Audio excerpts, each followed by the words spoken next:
வாடிய பயிரை கண்டபோதெல்லாம் வாடியவர் உலகில் நடக்கும் இந்த உலகப் போரில் இறக்கும் உயிர்களைக் கண்டால் என்ன செய்வாரோ? சுத்த சன்மார்க்க சங்கம் சார்பில் உலகில் நடக்கும் போர்களை உடனே நிறுத்தி அமைதியை நிலைநாட்டி உலக உயிர்கள் இன்புற்று வாழ உலக நாடுகளின் கவனத்தை ஈர்க்க சென்னை சேப்பாக்கம் சுவாமி சிவானந்தா சாலையில் சன்மார்க்க சங்கத்தின் தலைவர் வழக்கறிஞர் இளங்கோ தலைமையில் சங்கத்தின் பொதுச் செயலாளர் உமாபதி, சங்கத்தின் காஞ்சிபுரம் மாவட்ட தலைவர் எழிலரசன் மற்றும் தண்டபாணி மற்றும் மாநில இளைஞர் அணி தலைவர் திலீப் குமார் முன்னிலையில் அறவழி போராட்டம் நடைபெற்றது. கடந்த சில நாட்களாக அமெரிக்கா மேலாதிக்கத்தால் வளைகுடா நாடுகளில் நடைபெறும் போர்களை உடனே நிறுத்த சுத்த சன்மார்க்க சங்கம் சார்பில் அமைதி போராட்டம் நடைபெற்றது.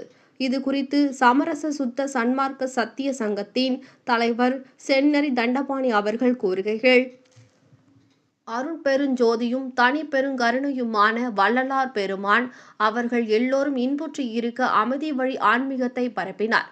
வாடிய பயிரை கண்டபோதெல்லாம் வாடிய வள்ளலார் பெருமான் இப்பொழுது உலகில் நடக்கும் போர்களை கண்டால் என்ன செய்வாரோ?